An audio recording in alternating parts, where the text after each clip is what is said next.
Tras la muerte del expresidente francés Valéry Giscard d'Estaing como consecuencia del COVID-19, los homenajes se siguen multiplicando. Giscard, que había sido hospitalizado por su contagio en los últimos meses, modernizó la política y la sociedad francesa en la década de 1970. Enlazamos a París. Concluye hoy en Venezuela la campaña electoral rumbo a las legislativas del domingo sin el grueso de la oposición.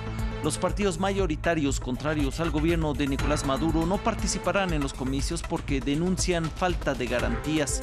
Tenemos reporte desde Caracas. Es el Día Internacional de las Personas con Discapacidad, declarado en 1992 por la ONU para promover los derechos de los que tienen capacidades diferentes. Hablaremos con una integrante de la Red Latinoamericana de Organizaciones No Gubernamentales de Personas con Discapacidad. Hola, ¿cómo están? Buenos días en América Latina y a todos ustedes que nos siguen por la señal de France 24. Mi nombre es Alan Austria y hoy que es 3 de diciembre, sean bienvenidos. Empezamos en Francia. Valéry Giscard d'Estaing, expresidente francés, entre 1974 y 1981, falleció a los 94 años a causa del coronavirus. Giscard fue en su momento el jefe de Estado de Francia más joven y tras dejar el cargo, una de las voces más escuchadas de la vida política francesa. El mandatario Emmanuel Macron destacó su carácter reformista por el que señaló se transformó a Francia al modernizar la función del jefe de Estado. La Asamblea y el Senado, que se encontraban reunidos en el momento del anuncio del fallecimiento, guardaron un minuto de silencio. Es por ello que enlazamos a París con Erika Olavarría. Te saludamos por allá en la capital nuevamente, Erika. La mayoría de las personas destacan la importancia del fallecido expresidente en la construcción europea. ¿Cómo reacciona el continente a la muerte del exmandatario francés? Efectivamente, muy importante, Alan. Recordemos que estuvo en el origen del Consejo Europeo, de la Unión Monetaria, como la conocemos hoy. Fue uno de los propulsores del voto universal en el Parlamento Europeo y una vez que salió de la presidencia y pasó al Parlamento Europeo, él fue uno de los constructores de la unión política que nunca finalmente fue realizada en la Unión Europea. Angela Merkel dice: Alemania ha perdido a un amigo. Recordemos que fue Giscard d'Estaing quien puso a la pareja franco-alemana en el centro de la construcción europea. La presidenta de la Comisión Europea, Ursula von der Leyen, dice: en el corazón de Giscard d'Estaing los destinos de Francia y de Europa estaban unidos. Y obviamente desde el presidente del Consejo Europeo también viene un recuerdo para Giscard d'Estaing. Dijo él, creó el Consejo Europeo que sentó las bases de la Unión Monetaria Europea como la conocemos hoy en día, Alan. Tras la muerte del expresidente francés, los homenajes se siguen multiplicando, Erika. Además del minuto de silencio en el Parlamento, ¿qué actos se esperan? El más importante, Alan, hoy a las 8 de la noche el presidente Emmanuel Macron va a hablar en cadena nacional para recordar a Valéry Giscard d'Estaing, como ya lo hizo cuando falleció Jacques Chirac. Recordemos que debido a este discurso ha tenido que suspender una entrevista que iba a dar al medio de internet Brut, en que iba a hablar sobre la situación de la juventud en la pandemia y sobre las polémicas violencias policiales que han despertado la ira de los ciudadanos franceses. Si no, Giscard d'Estaing había pedido a su familia un funeral discreto, en círculo privado, solamente en familia, y es lo que ha dicho su familia, que va a respetar esa última voluntad. También pidió ser enterrado en el jardín de su casa, cerca de Tours, su casa de campo, pero eso todavía no se sabe si va a ocurrir, pues se necesita una autorización. La familia quería construir una capilla funeraria dentro de la propiedad, Alan. Erika Olavarría, muchas gracias por tu reporte desde París. Conozcamos más de Valéry Giscard d'Estaing, el hombre que despenalizó el aborto y rebajó la mayoría de edad a 18 años en Francia. El expresidente solo cumplió un mandato de 7 años, pero alcanzó a llevar a cabo un rápido cambio social en este país. Informe de Aurora Bayut. Encarnó un cambio de época para la Quinta República. Valéry Giscard d'Estaing fue reconocido por haber dirigido la modernización de la sociedad francesa.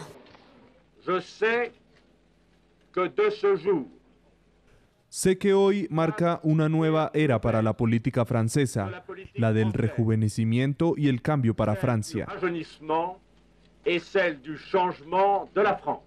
Conocido por los franceses como VGE, por sus iniciales en francés, el presidente emprendió rápidamente una serie de cambios radicales, como la reforma de la mayoría de edad legal, que pasó de los 21 a los 18 años. Pero quizás lo que más lo destaca como un líder vanguardista fue su labor en pro de la emancipación de la mujer. Valéry hizo que el dinero pagado por la píldora anticonceptiva fuera reembolsable por el sistema de la seguridad social. También impulsó la legalización del aborto. Su ministra de Salud, Simone Veil, se encargó de luchar por la defensa de la ley, que fue finalmente adoptada el 17 de enero de 1975, después de una amarga lucha parlamentaria. Además, fue bajo su mandato que se aprobó la ley que introdujo la noción de consentimiento mutuo en el divorcio. Anteriormente, las solicitudes debían basarse en una falta cometida por uno de los dos cónyuges. Sin embargo, el presidente moderno de Francia no se atrevió a tocar la pena de muerte, aunque declaró su profunda aversión hacia la pena capital. En Venezuela concluye hoy la campaña electoral rumbo a las legislativas del domingo, que no contarán con la participación del grueso de la oposición. El gobierno de Nicolás Maduro convocó a estas elecciones para renovar la Asamblea Nacional, pero los partidos mayoritarios contrarios al chavismo no podrán participar porque un fallo legal les quitó las tarjetas electorales.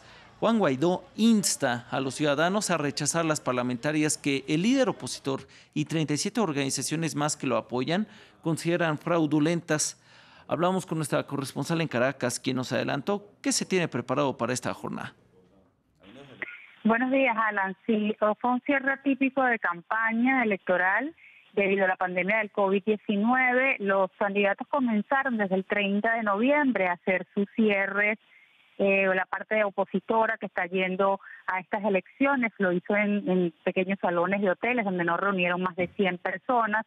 Sin embargo, el Partido Unido Socialista de Venezuela sí hizo unos eventos con más despliegue por todo el país. El más grande fue el día de ayer en el estado de La Guaira, que queda a unos 30 kilómetros de la ciudad capital, donde uno de los candidatos banderas, Nicolás Ernesto Maduro, que es el hijo del presidente Nicolás Maduro, hizo un cierre con un evento grande, con tarima y con cantantes nacionales e internacionales, donde agrupó al menos a unas 2.000 personas. Hoy 3 de diciembre es el Día Internacional de las Personas con Discapacidad, declarado en 1992 por la Asamblea General de las Naciones Unidas con el propósito de promover los derechos y el bienestar de las personas con capacidades diferentes. Es por ello que enlazamos con Rosario Galarza, integrante de la Junta Directiva de la Comisión de Damas Invidentes del Perú y de la Red Latinoamericana de Organizaciones No Gubernamentales de Personas con Discapacidad y sus familias. Señora Galarza, gracias por esta comunicación. Hablemos de la discapacidad en tiempos de pandemia. ¿Cuál ha sido la respuesta en América Latina? ¿Las medidas que los gobiernos están implementando para enfrentarse a la crisis incluyen las necesidades de esta población? Muchas gracias por la invitación. En nombre de la Red Latinoamericana de Organizaciones No Gubernamentales de Personas con Discapacidad y Familias, para la cual trabajo como oficial de derechos humanos, en realidad las medidas han sido muy poco incluyentes. Se ha tratado de responder rápidamente a la pandemia. Entiendo yo que es porque ningún gobierno estaba preparado, pero también creo que es momento de comenzar a pensar. Estas medidas han evidenciado, por ejemplo, la falta de datos desglosados por discapacidad, por lo cual muchas veces no se ha podido dar una respuesta oportuna a las necesidades de las personas con discapacidad. Sin embargo, algo también muy importante es que sociedad civil ha podido también manifestarse, expresar pronunciamientos y también colaborar para que esta pandemia trate de que estas barreras no sean demasiadas para las personas con discapacidad. Sin embargo, existe todavía un riesgo de que todos los derechos que se han conquistado hasta el momento puedan retroceder y por lo tanto tenemos que trabajar mucho en esta etapa de reactivación o reconstrucción. Precisamente, señora Galarza, ¿qué deben priorizar los gobiernos y los involucrados para mejorar la situación de las personas con capacidades diferentes? Lo que hay que priorizar en el caso de personas con discapacidad, hay que hablar de un enfoque de doble vía. Primero, poner en el centro el modelo social de derechos humanos en la cual se incorpore, es decir, se transversalice la discapacidad en todos los ámbitos: social, educativo, de empleo, de salud, pero a la vez se hagan intervenciones específicas porque hay necesidades específicas propias de las personas con discapacidad.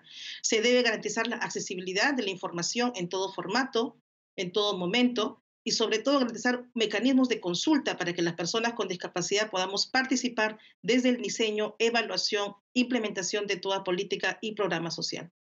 Rosario Galarza, muchas gracias por sus palabras y esta comunicación. Ella es integrante de la Red Latinoamericana de Organizaciones No Gubernamentales de Personas con Discapacidad y sus familias.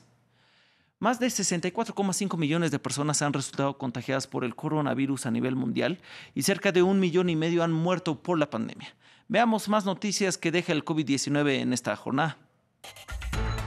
Colombia reportó 9.297 casos nuevos de coronavirus y 183 muertos, totalizando ya 37.117 fallecimientos desde que llegó el virus a territorio colombiano. El país es el 10º a nivel mundial con más contagios acumulados. El 9º país con más contagios también es sudamericano. Argentina superó el miércoles las 39.000 muertes por el coronavirus. En las últimas 24 horas, las autoridades confirmaron 228 fallecimientos y 7.533 nuevos casos en el país. Casi todo el territorio argentino está en distanciamiento social obligatorio. Rusia reporta más de 28.000 casos nuevos de coronavirus y suma 554 muertos, con lo que el cuarto país con más casos en el mundo rompió su récord diario de contagios. Rusia comenzará la próxima semana la vacunación de su Sputnik V. Esto a gran escala, que será gratuita para la población y tendrá carácter voluntario. Vamos a otros temas. En Hong Kong, el empresario pro democracia de los medios de comunicación Jimmy Lai, de 71 años, fue acusado de fraude por un tribunal local y permanecerá en prisión preventiva hasta que la corte dicte una sentencia. Al magnate de la prensa hongkonesa se le acusa de defraudar a una empresa gubernamental al incumplir un acuerdo de alquiler de terrenos. Ayer, Joshua Wong, el activista más conocido de las protestas a favor de la democracia hongkonesa, fue condenado a 13 meses y medio de cárcel, junto a otros 2 activistas. Y pasamos a noticias de Israel, porque casi 7 meses después de establecer una coalición, las diferencias entre Benjamin Netanyahu y Benny Gantz se acercan al punto de ruptura. Los 2 hombres están en desacuerdo sobre el presupuesto de este año y las cosas se han puesto tan tensas que el legislativo aprobó un movimiento preliminar para disolver el parlamento. El primer ministro israelí llamó a Gantz a impedir unos nuevos comicios. Una coalición congelada, codo con codo pero sin mirarse. La discordia entre Benjamin Netanyahu y Benny Gantz era palpable en el Parlamento, con el ministro de Defensa dando la espalda al primer ministro durante la votación del primer paso para disolver el Parlamento y, por lo tanto, su acuerdo de reparto del poder. Benny Gantz. A favor. Benjamin Netanyahu. En contra. Pero la disolución del Parlamento no es un hecho todavía. Se necesitan 2 votos adicionales, dando a los políticos israelíes tiempo para tratar de limar sus diferencias. La principal, por el momento, es el presupuesto de Israel para 2020. Una vez en diciembre, si el presupuesto no es aprobado por el Parlamento, es automáticamente disuelto de todos modos. Gantz, cuyo partido ha caído en las encuestas, podría perder su reparto de poder establecido con una nueva elección. Pero si la cuestión es seguir adelante, más temprano podría ser mejor que tarde. Dicen que Netanyahu ha estado obstaculizando el trabajo del gobierno y está buscando una nueva elección a pesar de su voto en contra. Una elección en la primavera post-COVID podría significar un parlamento más amigable para Netanyahu, uno que podría darle inmunidad en un próximo juicio por corrupción. Todos sabemos la verdad. Tú sabes la verdad. Si no hubiera un juicio, habría un presupuesto. Si no hubiera un juicio, habría un gobierno que funcionaría. Habría unidad. Pero para Netanyahu, Gantz es quien está siendo difícil. En momentos dramáticos como estos no necesitamos ir a las elecciones. El pueblo de Israel quiere unidad, no votaciones, quiere vacunas, no anuncios de campañas. Una compleja situación política que significa que los israelíes podrían volver a las urnas por 4ª vez en menos de 2 años. En información deportiva, 2 días después de haber impuesto una sanción histórica a 3 jugadores de la selección argentina de rugby, incluido el capitán, la Unión Argentina de este deporte dio marcha atrás y levantó el castigo a los jugadores que publicaron comentarios racistas y xenófobos en las redes sociales.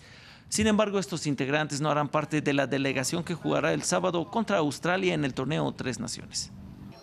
La Navidad está a la vuelta de la esquina. Es por ello que finalizamos en Estados Unidos con el encendido del árbol de Navidad en el centro Rockefeller con medidas sanitarias por el COVID-19. Lo que suele ser una escena multitudinaria repleta de turistas, este año estuvo cerrado al público.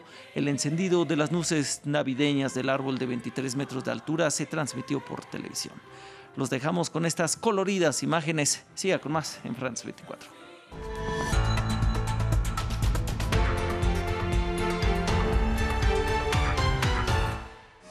France 24.